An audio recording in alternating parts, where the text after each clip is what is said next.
Madhu, thanks very much for taking our call. What did you make out of this sudden flurry of activity in the market mid-afternoon, and what happened particularly in the NBFC space?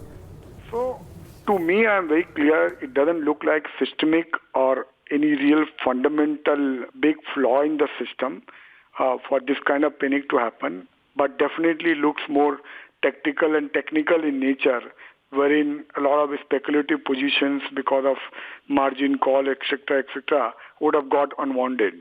So, when you see a fall like this, 30, 40, 50%, obviously a lot of investors who even want to buy shares, they get very, very nervous. And so that shares, this kind of vertical fall comes not because of big selling or crores of shares of selling, but it mainly comes because of lack of buyers. So that is what has happened today.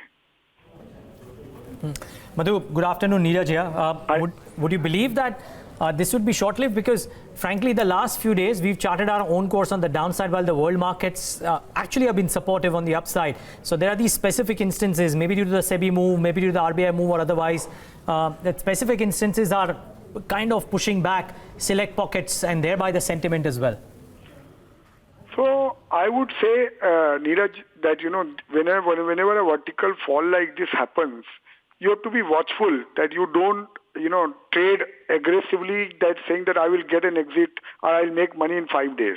So this is opportunity for investors. But whenever this kind of fall happens, obviously it takes little time for markets to consolidate and bounce off to earlier level or go higher. So I would say that obviously market will get into some kind of a consolidation phase. Going by my own instinct on last 25 years of earning, maybe we have seen the worst of the fall. Maybe we have seen a capitulation in the prices in the morning today. But will it again hanky-dory from tomorrow morning? Doesn't look like. At what level, Madhu, do we really start panicking now on the index? Because, we were at levels of, at the start of the month, we were at levels of closer to about 11,600, 11,700. Now we're, approaching the breach of 11,000. So at what point does one sit down and start to worry? So I would say these are not levels which I would say you have to look at if there is anything fundamentally really wrong which is going in the market, or these are only tactical and these is phases. So, the point is that, let's say supposing you make a call that I'm very scared what can happen to trade war, what can happen to oil, what can happen to currency. I'm very scared. I just want to take all my money off from the table and I want to be in the fixed income. Whether is that a call which someone like me is taking, I'm not taking that call. I'm only saying that, at this point of time, I need to be a little more careful, a little more watchful, do my homework with double diligence and invest from a medium to long-term perspective rather than thinking short-term. Madhu, just a couple of questions really. One, until Monday, the conversations were around the macro not instability really, but the slight fears that had come in on the macro front. The last 2 or 3 sessions, certain technical triggers have set us back to.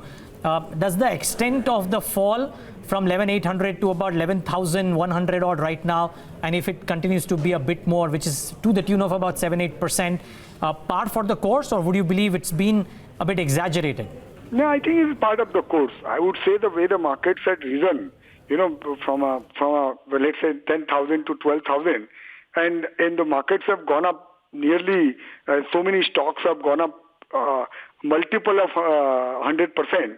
So I think this kind of fall is normal. I don't think there is any cause or systematic risk which we should say that because Nifty corrected from the peak of 700-800 points, there is anything systemic which has happened and that cause of worry.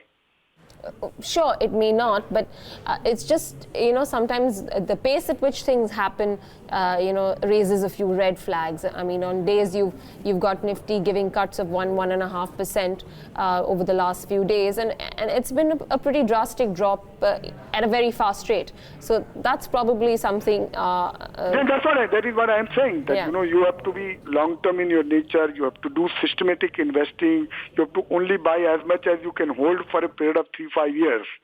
because if you are a leverage trader, then the advice is completely different. Then you have to respect prices. Then you have to respect the stop loss. For a trader, it's a different ball game. But for an investor, it is a different ball game even in these markets.